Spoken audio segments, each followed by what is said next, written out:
Hello everyone, and welcome to another chapter of Advanced Pharmacology. Today we're talking about Unit 18, Therapy of Infectious and Parasitic Diseases, specifically Chapter 70, Drugs that will weaken the bacterial cell wall, Part 2, which would be our other drugs. So, other drugs, similar to our penicillins. These drugs discussed here are the inhibitors of the cell wall synthesis. By disrupting the cell wall, these drugs produce bacterial lysis and death. Much of the chapter focuses on cephalosporins, our mostly wide-used antibacterial drug, with the exception of three other medications, vancomycin, telavancin, and phosphomycin. These agents addressed here are beta-lactam drugs. So we'll jump right on in with cephalosporins. Cephalosporins are beta-lactam antibiotics, similar in structure and action to that of penicillins. These drugs are bactericidal, often resistant to beta-lactamases, and active against a broad spectrum of pathogens. Their toxicity is considered low. Because of these attributes, the cephalosporins are popular therapeutic agents and constitute our most widely used group of antibiotics. So, speaking on their chemistry, all cephalosporins are derived from the same nucleus. This nucleus contains a beta-lactam ring fused to a second ring. The beta-lactam ring is required for the antibacterial activity. So how does that work? Well, the mechanism of action of cephalosporins are bactericidal drugs, with a mechanism like that of penicillin. These agents bind to penicillin-binding proteins, those PBPs, and thereby disrupt the cell wall synthesis and activate autolysin. The resultant damage to the cell wall causes the death by lysis. Like the penicillin, cephalosporins are most effective against cells undergoing active growth and division. Which brings us again to resistance. The principal cause of cephalosporin resistance is the production of beta-lactamases, enzymes that cleave the beta-lactam ring and thereby render these drugs inactive. Beta-lactamases that act on cephalosporins are sometimes referred to as cephalosporinases. Some of the beta-lactamases that act on cephalosporins can also cleave the beta-lactam ring of penicillin. Not all cephalosporins are equally susceptible to beta-lactamases. Most first-generation cephalosporins are destroyed by the beta-lactamases. Second-generation cephalosporins are less sensitive to their destruction, and third, fourth, and fifth-generation cephalosporins are highly resistant. In some cases, bacterial resistance results from producing altered PBPs that have a low affinity for cephalosporins. Methicillin-resistant staphylococci produce these unusual PBPs and are resistant to most cephalosporins as a result.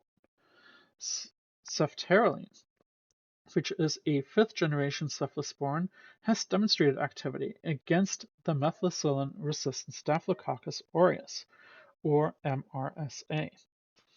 So, its classification in antimicrobial spectrum. The cephalosporin can be grouped into 5 generations, based on the order of their introduction to clinical use. The generations differ significantly with respect to antimicrobial spectrum and their susceptibility to beta-lactamases. So if you're taking a look here at the following table, we can see the major differences between the cephalosporin generations. So it's a good spot to hit pause just so that you can take a look whether they're a first, second, third, fourth, or fifth generation, or whether they have an activity against gram-negative bacteria, resistance to beta-lactamases, or their distribution to the cerebrospinal fluid. So, talking on the first generation specifically. First generation cephalosporins, represented by cephalexin, is highly active against gram-positive bacteria. These drugs are the most active of all cephalosporins against staphylococci and the non-enterococcal streptococci. However, staphylococci that are resistant to methicillin-like drugs are also resistant to the first-generation cephalosporins. The first-generation agents have only modest activity against gram-negative bacteria, and they do not reach effective concentrations in the cerebral spinal fluid. Which brings us now to the second generation. Second-generation cephalosporins have enhanced activity against the gram-negative bacteria. The increase is due to the combination of factors: increased affinity for PBPs of gram-negative bacteria, increased ability to penetrate the gram-negative cell envelope, and increased resistance to beta-lactamases produced by the gram-negative organism. However, none of these second-generation agents is active against Pseudomonas aeruginosa. These drugs do not reach effectively or effective concentrations in the cerebral spinal fluid. Which now brings us to the third generation. Third-gen cephalosporins have a broad spectrum of antimicrobial activity. Because of this increased resistance to beta-lactamases, these drugs are considered more active against gram-negative aerobes than the first and second-generation agents. Some third-generation cephalosporins, such as ceftazidimine, have important activity against P. aeruginosa. Others, such as cefixime, lack such activity. In contrast to the first and second generation cephalosporins, the third generation agents reach clinically effective concentrations in the cerebral spinal fluid. Which brings us to some of our more recent fourth generation cephalosporins, which would be our cefepime and ceftolozane, which have a very broad antibacterial spectrum. Although cefepime itself is highly resistant to beta-lactamases, ceftolozane must be paired with tazobactam to prevent breakdown of the drug. This pairing is marketed as Serbaxan, which brings us to our newest or fifth generation antibiotic. Ceftaroline or Teflaro has a spectrum like that of the third generation agents, but with one more important exception. Ceftaroline is the only cephalosporin with activity against MRSA. So, its pharmacokinetics, its absorption specifically, because of poor absorption of the gastrointestinal tract, many cephalosporins must be administered parenterally, either via IM or IV route. Of the cephalosporins used in the US, only 10 can be administered by mouth, and of these, only cefuroxime can be administered orally and by injection. So here's a good spot to hit pause, and you can see all the different pharmacokinetic properties of different cephalosporins. Whether, again, it's first, second, third, fourth, or fifth gen, the drug name, and whether you can give it orally, IM, or IV. I would say almost all of them are eliminated via the renal route, other than ceftriaxone, which is eliminated hepatically. So, speaking on its distribution, therefore, cephalosporins distribute well to most body fluids and tissues. Therapeutic concentrations are achieved in pleural, pericardial, and peritoneal fluids. However, concentrations in ocular fluids is considered low. Penetration to the CSF by the first and second generation drugs is unreliable, and therefore these drugs should not be used for any kind of bacterial meningitis. In contrast, your CSF levels achieved with third through fifth generation drugs is sufficient for bactericidal effects. Again, speaking now on elimination, practically all cephalosporins are eliminated by the kidneys, other than ceftriaxone, which is eliminated by the liver.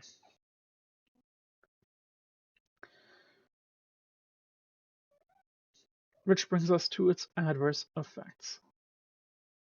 Cephalosporins are generally well tolerated and constitute one of the safest groups of antimicrobial drugs.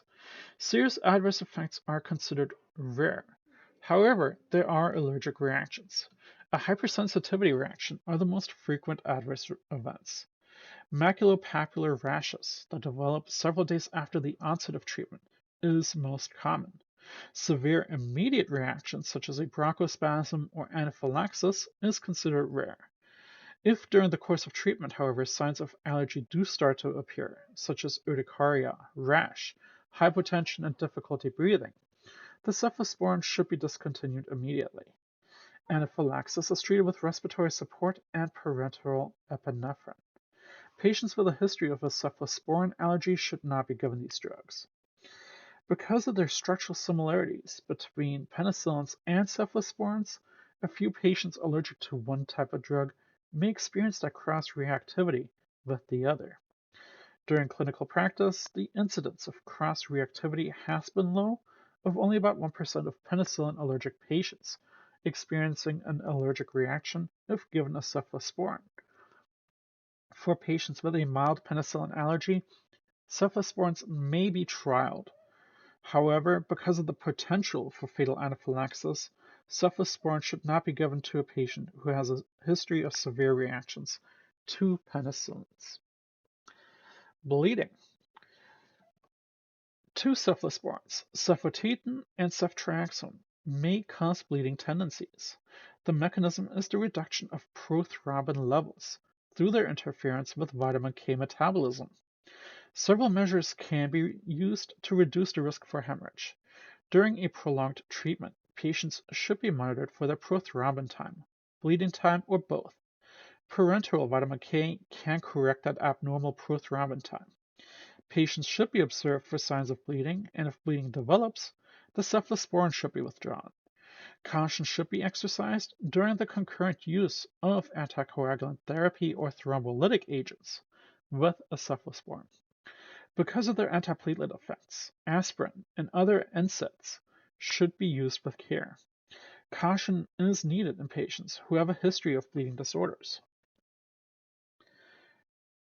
Other complications, such as thrombophlebitis, may also develop during an IV infusion. This reaction can be minimized by rotating the infusion site and by administering cephalosporin slowly in the dilute solution.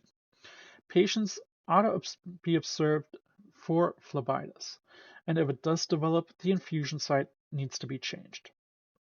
Hemolytic anemia, which is rare, caused by cephalosporins, have induced immune-mediated hemolytic anemia, a condition in which the antibodies mediate destruction of red blood cells. If a hemolytic anemia develops, the cephalosporin needs to be discontinued. Blood transfusions need to be given, and the anemia needs to be treated. Other adverse effects of cephalosporins can include pain at the site of an IM injection. Patients should be forewarned. Rarely, cephalosporins may cause pseudomembranous colitis due to colonic overgrowth with Clostridium difficile. If this superinfection does develop, the cephalosporin needs to be discontinued, and if necessary, oral vancomycin needs to be employed. With one cephalosporin, cefditorin, there are two unique concerns. First, the drug contains a milk protein, which is the sodium succinate, and therefore should be avoided in a patient with a milk protein hypersensitivity. Second, cefditorin is excreted in combination with carnitine and can cause carnitine loss. Therefore, if the drug is contraindicated for a patient with existing carnitine deficiency or with conditions that predispose to carnitine deficiency. Other drug interactions, specifically alcohol. Two cephalosporins, your cefazolin and cefotetin, can induce a state of alcohol intolerance. So, if a patient taking these drugs were to ingest alcohol, a disulfiram-like reaction could occur. Patients using these cephalosporins must not consume alcohol in any form. Drugs that promote bleeding. Again, as noted, cefotetin and ceftriaxone can promote bleeding, so caution is needed if these drugs are combined with other agents that would promote bleeding. Your anticoagulants, your thrombolytics, NSAIDs, and any other kind of antiplatelet agent. So the question then comes, what is its therapeutic use? Well, the therapeutic role of a cephalosporin is continually evolving as a new agent are introduced and more experience is gained with some of the older ones. Only general recommendations are considered here. The cephalosporins are broad spectrum, bactericidal drugs with a high therapeutic index. They have been employed widely and successfully against a variety of infections. Cephalosporins can be used alternatively for patients who have a mild penicillin allergy. The 5 generations of cephalosporins differ significantly in their application, with one important exception: the use of first-gen agents for infections caused by sensitive staphylococci. The first and second generation cephalosporins are rarely drugs of choice for active infections. In most cases, equally effective and less expensive alternatives are available. In contrast, the third-gen agents have qualities that make them the preferred therapy for severe infections, while the fourth and fifth-gen agents are effective against resistant organisms. The fifth-gen agent is used to treat skin infections, including MRSA, and healthcare-associated pneumonias. So, going back then to our first-gen cephalosporins.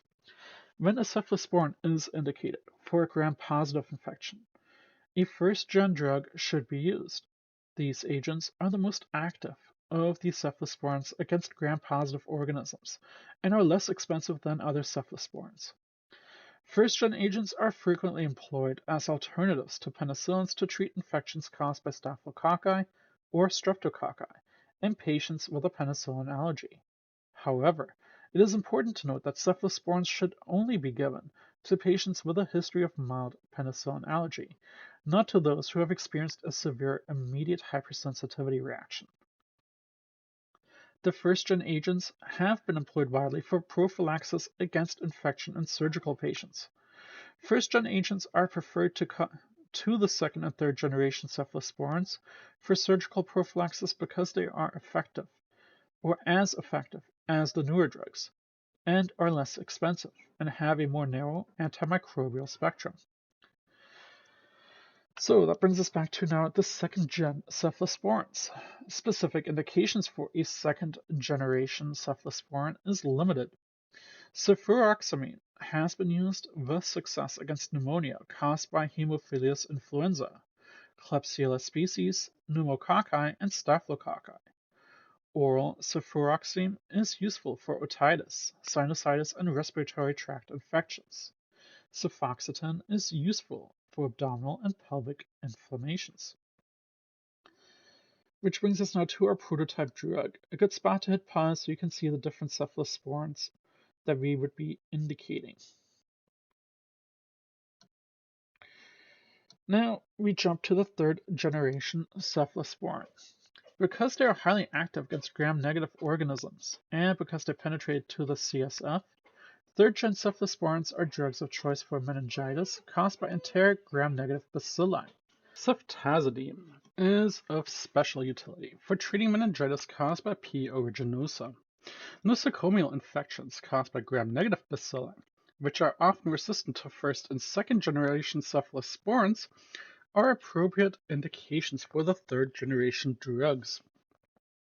Two third-generation agents, ceftriaxone and cefotoximine, are the drugs of choice for infections caused by gonorrhea, H. influenza, and Proteus, Salmonella, Klebsiella, and Ceriaceae species. These drugs are also effective against meningitis caused by Streptococcus pneumoniae, a gram-positive bacterium. The third-generation cephalosporins should not be used routinely. Rather, they should be given only when conditions demand so as to delay emergence of resistance. Our fourth-generation cephalosporins. There are only two drugs in this category: cefepime or amaxipine and ceftolozane tazobactam, also known as Surboxa. Cefepime is commonly used to treat healthcare and hospital-associated pneumonias, including those caused by the resistant organisms Pseudomonas.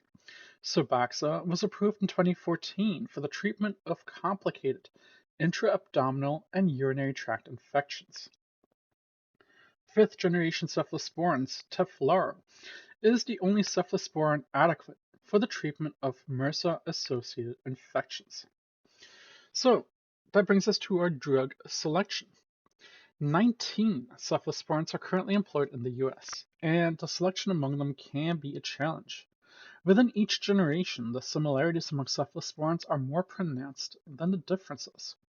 Therefore, aside from the cost, there are frequently no rational basis for choosing one drug over another in the outpatient setting. However, there are some differences between cephalosporins, and these differences may render one agent preferable to another for treating a specific infection in a specific host.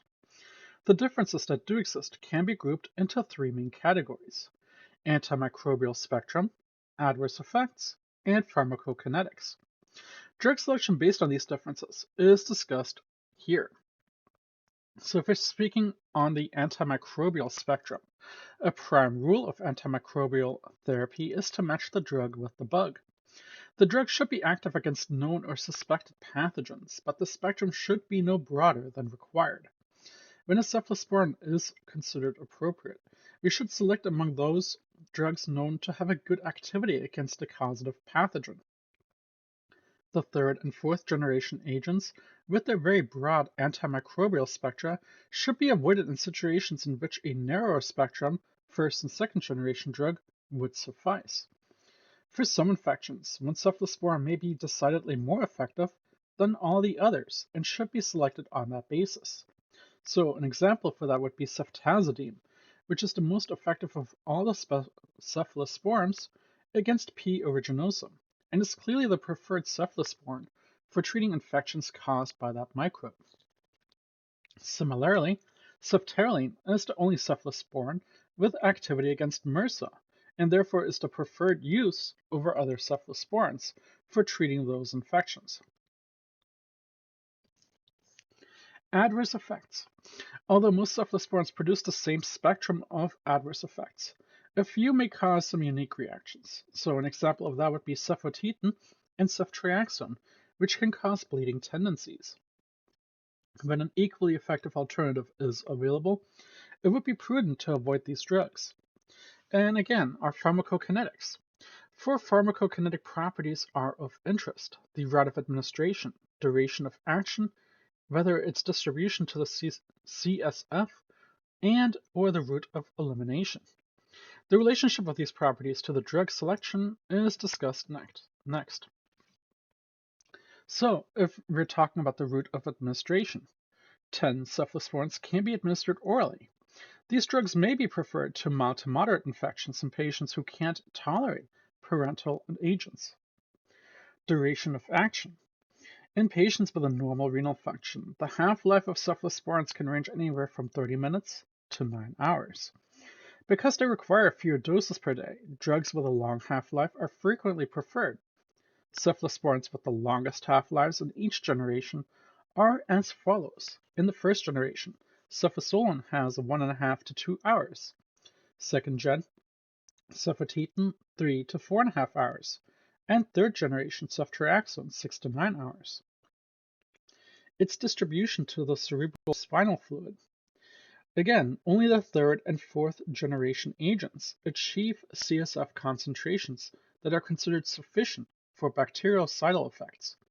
Therefore, for patients that have meningitis caused by susceptible organisms, these drugs are the preferred over first and second generation agents, which are unreliable in this aspect. And again, lastly, the route of elimination. So pretty much almost all of the cephalosporins are eliminated by the kidneys. And if a dosage is not carefully adjusted for patients who have kidney failure, they may accumulate to toxic levels. However, there is one agent, ceftriaxone, that is eliminated primarily through the non-renal route, and therefore can be used as a relative safe aspect in patients who have a kidney dysfunction. So that brings us now to our dosages and administrations. So, speaking specific on route, many cephalosporins cannot be absorbed from the GI tract, and therefore they must be administered via an IM shot or IV. Only 10 cephalosporins can be given orally. One drug, cefuroximine, can be administered both orally and via IV. Dosages. Dosages are shown here in the following table. Most cephalosporins dosage should be reduced in patients again who have renal impairment. So here's again that good spot to hit pause. And you can see the different generations, drugs, trade names, their routes, and dosages. If the administration is considered oral, if oral cephalosporin produces nausea, administration with food can reduce the response. Oral suspensions should be stored in cold. IM. IM injections should be made deep into the large muscle. IM injections of cephalosporins are usually painful, and the patient should be forewarned. The injection site should be checked for induration, tenderness, and redness, and the prescriber informed if those do occur. IV. For IV therapy, cephalosporin may be administered by 3 techniques: a bolus injection, slow injection, or continuous infusion. Your prescriber order should state which method to use. And that brings us now to our carbapenems. Carbapenems, again, are beta-lactam antibiotics that have a very broad antimicrobial spectrum. Although none is active against MRSA, 4 carbapenems are available: imipenem, meropenem, ertapenem, and doripenem. All 4 are administered parenterally. To delay emergence of resistance, these drugs should be reserved for patients who cannot be treated with a more narrow spectrum agent. So, we'll speak on the first, imipenem, also known as Primaxin, is a beta-lactam antibiotic. It has an extremely broad antimicrobial spectrum, broader in fact than nearly all the other antimicrobial drugs. So as a result, imipenem may be used of special use for treating mixed infections in which anaerobes, S. aureus, and gram-negative bacilli may be involved. Imipenem is supplied in a fixed-dose combination with celistatin, a compound that inhibits the destruction of imipenem via the renal enzymes. So how do they work? Well, imipenem binds to 2 PBPs, causing weakening of the bacterial cell wall with subsequent cell lysis and death. Antimicrobial effects are enhanced by the drug's resistance to practically all beta-lactamases and by its ability to penetrate the gram-negative cell envelope. Its antimicrobial spectrum, therefore. Imipenem is active against most bacterial pathogens, including organisms resistant to other antibiotics. The drug is highly active against gram-positive cocci and most gram-negative cocci and bacilli. In addition, imipenem is the most effective beta-lactam antibiotic for use against anaerobic bacteria. Its pharmacokinetics. Imipenem is not absorbed from the GI tract and therefore must be given IV. The drug is well distributed to body fluids and tissues. Imipenem penetrates the meninges and produces a therapeutic concentration in the CSF. Elimination is primarily renal. When employed alone, imipenem is inactivated by dipeptidases, an enzyme present in the kidneys. So as a result, drug levels in urine are low. To increase urinary concentration, imipenem is administered in a combination with celistatin, a dipeptidase inhibitor. When combined, about 70% of imipenem is then excreted unchanged in the urine. The elimination half-life is usually about 1 hour. So that brings us to its adverse effects. Imipenem is generally well tolerated. However, there are GI effects, nausea, vomiting, diarrhea, which are usually common. Superinfections with bacteria or fungi develop in about 4% of patients. Rarely, seizures have occurred. Hypersensitivity reactions, such as a rash, pruritus, and drug fever, have occurred. And patients allergic to other beta-lactam antibiotics may be cross-allergic with imipenem. Fortunately, the incidence of cross-sensitivity with penicillins is low, only about 1%. So, interactions with valproate. Imipenem can reduce blood levels of valproate, a drug used to control seizures. Breakthrough seizures, however, have occurred. If possible, combined use of imipenem and valproate should be avoided. If no other antibiotic will suffice, supplemental anti-seizure therapy should be considered. Its therapeutic use, therefore, because of its broad spectrum and low toxicity, imipenem is used widely.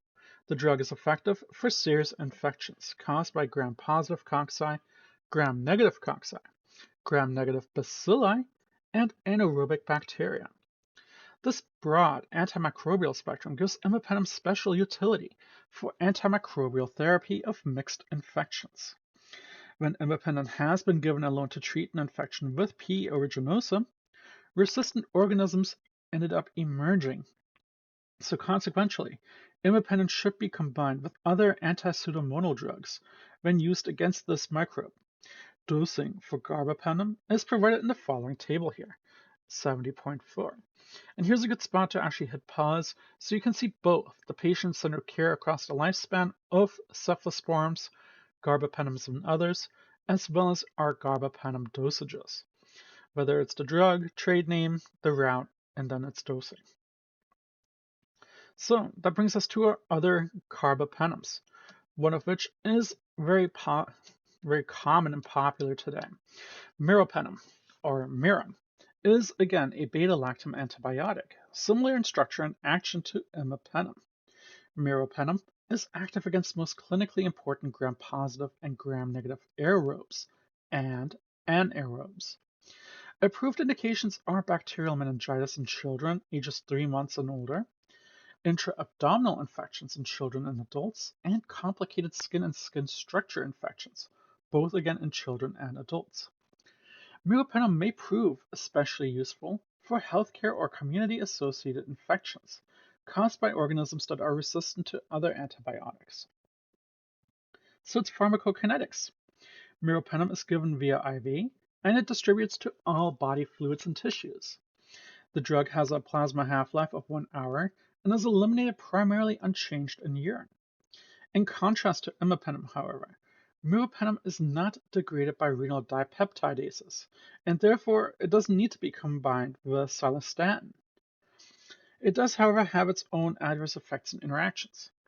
Similar to other beta-lactam antibiotics, meropenem is generally well tolerated. Principal adverse effects, though, include a rash, diarrhea, nausea, and vomiting. The risk for cross-sensitivity in patients who are allergic to penicillins, again, is about 1%. As with imipenem, seizures, however, can occur. The risk for seizures is highest in patients with a CNS disorder and bacterial meningitis. So, similar to imipenem, meropenem can reduce the levels of valproate and may permit breakthrough seizures in a patient who is taking valproate. So again, don't combine those when not necessary. Which brings us now to ertapenem. Like the other carbapenems, ertapenem, or Invance, weakens the bacterial cell wall and thereby causes cell lysis and death.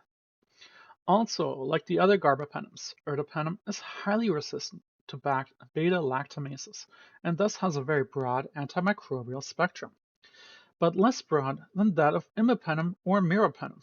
Ertapenem is active against most gram-positive bacteria and most anaerobes.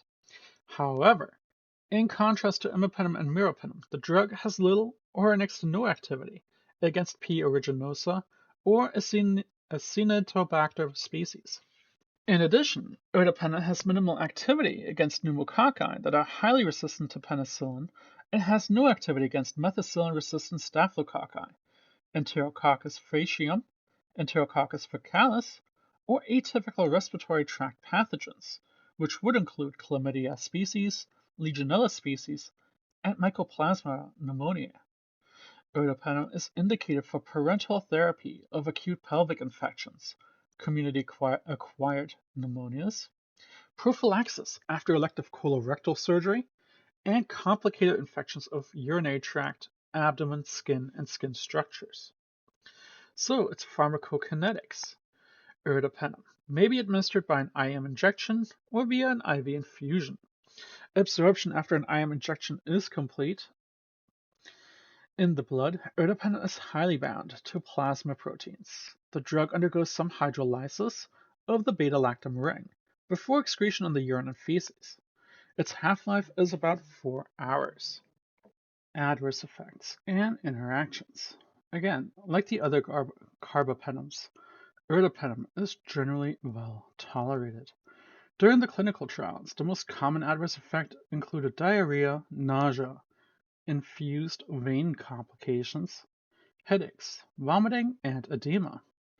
In addition, CNS effects such as agitation, confusion, disorientation, decreased mental acuity, somnolence, and stupor was reported in about 5.1% of the patients. Like most other antibiotics, ertapenem can promote C. diff infections. Like imipenem and meropenem, ertapenem also can cause seizures. However, the incidence is considered relatively low, only about half a percent. Like other carbapenems, ertapenem can reduce levels of valproate and therefore can cause the loss of seizure control. Which brings us to doripenem. Doripenem, also known as Doribax, is active against a broad spectrum of gram-positive, gram-negative, and anaerobic bacteria. Activity against P. aeruginosa is greater than with some of the other carbapenems. Cell kill results from the disruption of the cell wall synthesis. Doripenem has two approved indications: complicated intra-abdominal infections and complicated urinary tract infections. To delay emergence of the resistance, the drug should be reserved only for seriously ill patients who have mixed infections or infections with multi-drug resistance, gram-negative bacteria, or Pseudomonas species. Its pharmacokinetics. Doripenem is administered via IV infusion. Binding to plasma proteins, however, is low, and the hepatic metabolism is considered minimal. Elimination via the renal, primarily as an unchanged drug, occurs. In patients, though, who have a normal kidney function, the half-life is about an hour. In patients with a renal impairment, half-life is considerably longer, and therefore those patients who do have impaired renal function need a reduced dosage. Adverse effects as well as their interactions. Again, similar to the other carbapenems, doripenem is well tolerated. The most common side effect includes headache, nausea, diarrhea, rash, and injection site phlebitis. However, in contrast to the other carbapenems, doripenem does not cause seizures. However, like the other carbapenems, doripenem can reduce the levels of valproic acid. So again, it can lose the seizure control. Which now brings us to some of the other inhibitors of cell wall synthesis. The biggest and most popular and common today is vancomycin. Vancomycin is the most widely used antibiotic in U.S. hospitals. Principal indications are for C. diff infections, MRSA infections, and the treatment of serious infections that have susceptible microorganisms in patients who are allergic to penicillins. The major toxicity is, however, that it can cause renal failure. Unlike most other drugs discussed here, vancomycin does not contain a beta-lactam ring. So then how does it work? Similar to other beta-lactam antibiotics, vancomycin inhibits the cell wall synthesis and thereby promotes bacterial lysis and death. However, in contrast to the beta-lactams, vancomycin does not interact with PBPs. Instead, it disrupts the cell wall by binding to molecules that serve as a precursor for cell wall biosynthesis. Its antimicrobial spectrum. Vancomycin is active only against gram-positive bacteria. The drug is especially active against S. aureus and Staphylococcus epidermidis. That includes strains of both species that are methicillin resistant. Other susceptible organisms include streptococci, penicillin-resistant pneumococci, and C. diff. Its pharmacokinetics, absorption from the GI tract, is considered poor. Therefore, for most infections, vancomycin is given parenterally. Oral administration is employed only for infections of the intestine, so mainly CDI or C. difficile. Vancomycin is well distributed to most body fluids and tissues. Although it enters the CSF, levels may be considered insufficient to treat meningitis. Therefore, if a meningeal infection fails to respond to IV therapy, concurrent intrathecal dosing may be required. Vancomycin is considered eliminated unchanged in the kidneys. So in patients who have renal impairment, we need to make our adjustments in dosage. Its therapeutic use. Vancomycin again should be reserved for serious infections. This agent is the drug of choice for infections that are caused by MRSA and S. epidermidis. Most strains of these bacteria are still sensitive to vancomycin, although that is slowly beginning to change today in 2025. Vancomycin is also the drug of choice for severe C. diff, but not for mild C. diff. The drug is also employed as an alternative to penicillins and cephalosporins to treat severe infections, whether they are staphylococcal or streptococcal endocarditis, or in patients allergic to beta-lactam antibiotics. Bringing us to its adverse effects. The major toxicity is unfortunately renal failure. Risk is dose-related and increased by concurrent use of other nephrotoxic drugs, so aminoglycosides, cyclosporins, and NSAIDs. To minimize this risk, trough serum levels of vancomycin should be no greater than needed. If a significant kidney damage does develop, as indicated by a 50% increase in serum creatinine level, a vancomycin dosage needs to be reduced. Ototoxicity may develop, however it's considered rare and is usually reversible. Risk is increased by prolonged treatment, renal impairment, and the concurrent use of other drugs that are ototoxic, again are aminoglycosides or ethacryonic acids. The rapid infusion of vancomycin can cause a constellation of disturbing effects, which could include flushing, rash, pruritus, urticaria, tachycardia, and hypotension, which is collectively known as our red man syndrome. These effects, which may result from the release of histamine, can usually be avoided by infusing vancomycin slowly. Thrombophlebitis is a common side effect. The reaction can, however, be minimized by the administering vancomycin in a dilute solution and by changing the infusion site frequently. Rarely, vancomycin causes immune-mediated thrombocytopenia, which is a condition in which platelets are lost and spontaneously bleeding may result. The underlying mechanism is the development of unusual antibodies that bind to platelets, but only if the platelets first bind to vancomycin. The resulting antibody vancomycin platelet complex are then removed from the circulation via macrophages. Patients that are allergic to penicillins do not need to show a cross-reactivity with vancomycin. Accordingly, vancomycin is an alternative to penicillins in patients who have a penicillin allergy. Which brings us then to our preparation, dosage, and administration. For IV dosing, for the systemic infection, vancomycin is administered by intermittent infusions over about 60 minutes or longer. The traditional dosage is 15 milligrams per kilo every 12 hours. However, a higher dosage, 15 to 20 milligrams per kilo every 8 to 12 hours, is currently recommended. For patients who have a severe infection, a loading dose of 25 to 30 milligrams per kilo may be initiated. In a patient, again, with renal impairment, dosages need to be reduced. Dosages should be adjusted to achieve an effective trough serum level of vancomycin. For serious infections, trough levels should be anywhere between 15 to 20 micrograms per ml. For less serious infections, trough levels should be at least 10 micrograms. Again, for oral dosing, vancomycin is given orally for CDI and other intestinal infections. Because vancomycin is not absorbed from the GI tract, there is no need to decrease oral doses in patients that have renal impairment.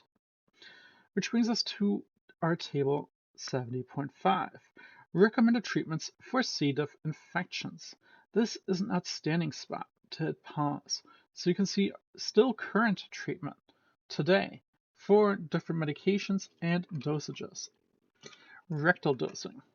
Rectal dosing may be used for patients, again, with complicated CDI.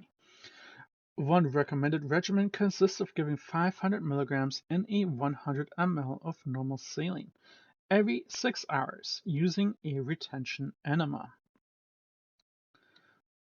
So that actually brings us to Clostridium difficile infection, or C. diff. C. diff is a gram-positive, spore-forming, anaerobic bacillus that infects the bowel. Injury starts to result from the release of two toxins, toxin A and B, and symptoms can range from mild to very severe. CDI has become more common and more severe owing to the spread of a more virulent strain known as the NAPI-BI-027 that releases more toxin than some of the older strains. In many hospitals, rates of infection caused by C. diff exceed those that are caused by MRSA. Fortunately, most cases of C. diff can be managed well with antibiotics, usually metronidazole or Flagyl, as well as a combination of vancomycin.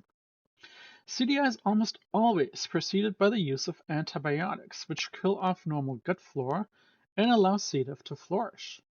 Antibiotics most likely to promote CDI are clindamycin, second or third generation cephalosporins, and fluoroquinolones. In fact, intensive use of fluoroquinolones, such as ciprofloxacin and levofloxacin, are believed responsible for the rapid spread of this more severe strain. CDI is acquired by the ingesting C. difficile spores, which are shed in the feces. Any object that the feces contact, which do, however, include toilets, bathtubs, and rectal thermometers, can be the source of a new infection. Within hospitals, spores are transferred to patients primarily on the hands of healthcare workers who have touched a contaminated person or object. Spores of C. diff are resistant to drying, temperature changes, and alcohol, so viable spores can remain in the environment for several weeks. CDI is defined in one of two ways: the passage of 3 or more unformed stools in 24 hours or less, plus a positive stool test for C. diff or its toxins. Intestinal damage is caused by toxin A and B, which again attack the lining of the colon. Symptoms can again range from a watery diarrhea to life-threatening pseudomembranous colitis, which is characterized by patches of severe inflammation and pus. Complications of severe C. diff colitis include dehydration, electrolyte disturbances, toxic megacolon, bowel perforation, renal failure, sepsis, and eventual death. Among patients successfully treated for CDI, the recurrence rate ranges anywhere between 15 to 30%. The principal risk factor for CDI is treatment with antibiotics. Risk is especially high among the older patient population who are on antibiotics. Other risk factors include GI surgery, serious illnesses, prolonged hospitalizations, and immunosuppression, which may result from cancer chemotherapy, immunosuppressive therapy, or HIV. Treatment of CDI consists of stopping one antibiotic and starting another, as recommended in clinical guidelines issued by the Infectious Disease Society of America, as well as the Society for Healthcare Epidemiology of America. As soon as possible after CDI has been diagnosed, we should stop the antibiotic that facilitated C. diff overgrowth, because doing so will reduce the risk for reinfection after the CDI has cleared, and in 25% of patients with mild CDI will cause the infection to resolve. At the same time, we should start an antibiotic to eradicate C. diff. Drug selection is based on infection severity and judged by two lab values, both the white blood cell count and the serum creatinine value. Higher white blood cell counts indicate a more severe colonic inflammation. Higher serum creatinine values indicate more severe dehydration and worsening renal perfusion. So, as shown later, oral Flagyl is recommended for mild to moderate initial episode, and oral vancomycin is recommended for severe initial episode. For a complicated severe initial episode, the guideline recommends IV Flagyl plus vancomycin given either oral or through an NG tube. If the patient has a complete ileus, rectal installation of vancomycin must be added. If CDI reoccurs after being cleared, the regimen used for initial therapy should be trialed again.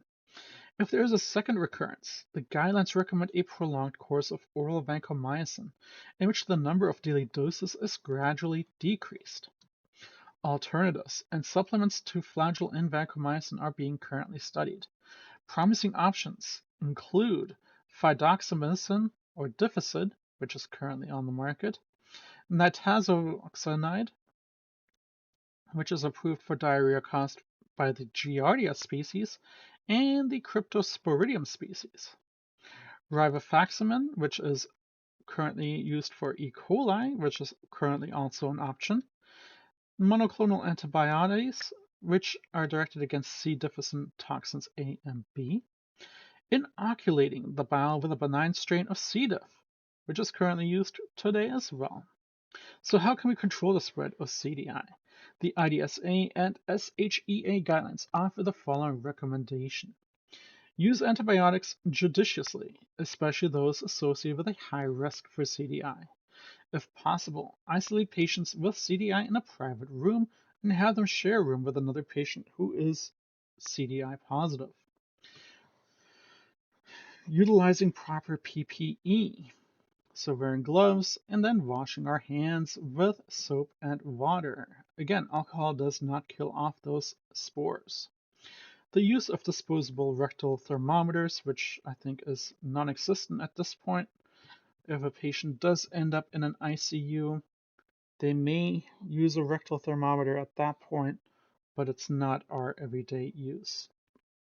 And finally, in areas associated with increased rates of CDI, a decontaminated surface with a chlorine-containing agent that can kill C. diff should be utilized. Which now brings us to telavancin. So, telavancin, its action and use. Telavancin, or Vibativ, is the first representative of a new class of agents. The lipoglycoproteins, synthetic derivatives of vancomycin, like vancomycin, telavancin is active only against the gram-positive bacteria. Cell kill, again, results from two mechanisms. First is like vancomycin, telavancin inhibits the bacterial cell wall synthesis. Second, telavancin binds to the bacterial cell membrane and thereby disrupts the membrane function. Telavancin is approved only for IV therapy of complicated skin and skin structure infections, which are caused by susceptible strains of the following gram-positive organisms: S. aureus, Streptococcus pyogenes, Streptococcus agalactiae, Streptococcus aeruginosus group, and the Enterococcus faecalis. To delay development of resistance, telavancin should be reserved for treating vancomycin-resistant infections or for use as an alternative to linezolid, daptomycin, or tigecycline in patients who can't take those medications. So it's pharmacokinetics. After IV infusion, telavancin undergoes a 90% binding to plasma proteins. Elimination is primarily renal, and in healthy volunteers, the plasma half-life was about 8 hours. Again, in patients who have renal impairment, the half-life is prolonged and blood levels increase. In patients who have a moderate hepatic impairment, the kinetics of telavancin remained unchanged. Which brings us, though, to its adverse effects. Telavancin caused multiple adverse effects. The most common are taste disturbance, nausea, vomiting, and foamy urine. As with vancomycin, the rapid infusion can cause the red man syndrome, which again is characterized by the flushing, rash, pruritus, urticaria, tachycardia, and hypotension. Kidney damage developed in 3% of patients, as indicated by the increased serum of creatinine, renal insufficiency, or even renal failure. To reduce that risk, Kidney function needs to be measured at baseline and every 72 hours during treatment, and again at the end of treatment. If those tests indicate nephrotoxicity, switching to a different antibiotic should be considered. In most cases, kidney function normalizes after telavancin was withdrawn. The risk for kidney damage is increased, however, by those medications that are also nephrotoxic. Which brings us actually to our first black box warning, and that is on telavancin. Again, telavancin, when used to treat hospital-acquired or ventilator-associated bacterial pneumonia in patients with a creatinine clearance of less than 50 ml per minute, has been associated with the increased mortality when compared with vancomycin. Telavancin also can prolong the QT interval. However, serious dysrhythmias have not been reported yet.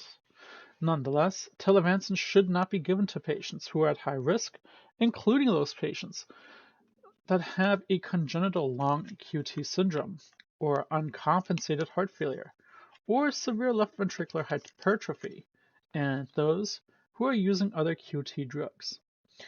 Avoid telavancin during pregnancy. When given to a pregnant animal, telavancin reduced fetal weight and reduced the risk for digit and limb deformities. The drug has not been studied in pregnant women. Nonetheless, because telavancin is fetotoxic in animals, it's classified in the FDA pregnancy group as Category C. Accordingly, telavancin should not be used during pregnancy unless the benefits to the patient are deemed to outweigh the risk to the fetus. Before telavancin is used, pregnancy should be ruled out with a serum pregnancy test. Other drug interactions. Telavancin should be used with caution in a patient taking other drugs that can damage the kidneys, and in patients taking drugs again that prolong that QT interval. Clinically, significant interactions involving the cytochrome P450 enzymes were not observed. Which brings us to our preparation, dosage, and administration. The usual dose is 10 milligrams per kilo once daily over 60 minutes, again to reduce the risk for red man syndrome. Treatment duration is anywhere between 7 to 14 days, and again, monitoring telavancin blood levels is considered unnecessary. Again, in patients with renal impairment, as indicated by the reduced creatinine clearance, dosage should be decreased. In patients with moderate hepatic impairment, there doesn't need to be any kind of adjustment. Which brings us now to Aztreonam. Aztreonam's chemistry belongs to a class of beta-lactam antibiotics known as monobactams. These agents contain a beta-lactam ring, but the ring is not fused with a second ring. So how does it work? Well, Aztreonam binds to the PBP3. Therefore, like most beta-lactam antibiotics, the drug inhibits cell wall synthesis and thereby promotes cell lysis and death. The drug does not bind to PBPs produced by anaerobes or gram-positive bacteria. So its antimicrobial spectrum and therapeutic use. Aztreonam has a very narrow antimicrobial spectrum, being active only against gram-negative aerobic bacteria. So our susceptible organisms therefore include Neisseria species, H. influenza, and P. aeruginosa, and the Enterobacteriaceae, so E. coli, Klebsiella, Proteus serratia, Salmonella, and Shigella. Aztreonam is highly resistant to beta-lactamases and therefore is active against many gram-negative aerobes that produce them. The drug is not active against gram-positive bacteria or anaerobes. So, its pharmacokinetics. Aztreonam is not absorbed from the GI tract and must be administered parenterally, IM or IV, for the systemic therapy. When in the blood, the drug distributes widely to most body fluids and tissues. Therapeutic concentrations can be achieved in the CSF. Aztreonam is eliminated by the kidneys, primarily unchanged. In addition to being administered IM or IV, Aztreonam can be inhaled for the delivery directly to the lungs. This route is used to treat P. aeruginosa lung infections in patients who have cystic fibrosis. Its adverse effects. Aztreonam is generally well tolerated. Adverse effects are like those of other beta-lactam antibiotics. The most common effects are pain and thrombophlebitis at the site of injection. Because Aztreonam differs greatly in the structure from penicillins and cephalosporins, there's little cross-allergenicity with them. Therefore, Aztreonam appears safe for patients with allergies to other beta-lactam antibiotics. So its preparation, dosage, and administration. Parenterally, Aztreonam is sold as Azactam and is available again for IM or IV administration. The usual adult dosage is anywhere between 1 to 2 grams every 8 to 12 hours, and the dosage should be reduced again in a patient that has renal impairment. Its inhalant, Aztreonam sold as Caistin, should be inhaled using the Altera nebulizer system. Dosing is done as a repeating cycle of about 75 milligrams 3 times a day for about a month or 28 days, followed by 28 days off. And that brings us to our last medication here, phosphomycin. Phosphomycin, or Monurol, is a unique antibiotic approved for a single-dose therapy in women with uncomplicated urinary tract infections, such as acute cystitis, which is caused by E. coli or the Enterococcus faecalis. The drug kills bacteria by disrupting synthesis of the peptidoglycan polymer strands that compose the cell wall, similar as with that of penicillins, that is discussed in chapter 69. The most common adverse effect is diarrhea, headache, vaginitis, and nausea. Phosphomycin may also cause abdominal pain, rhinitis, drowsiness, dizziness, and a rash. Phosphomycin dosing may be done with or without food, and symptoms of cystitis should improve within 2 to 3 days. If symptoms fail to improve, however, additional doses will not help, but will actually increase the risk for further side effects of cystitis. And that completes our chapter here today. As always, I thank you for listening, and I'll see you at the next chapter. Till then, take care and goodbye.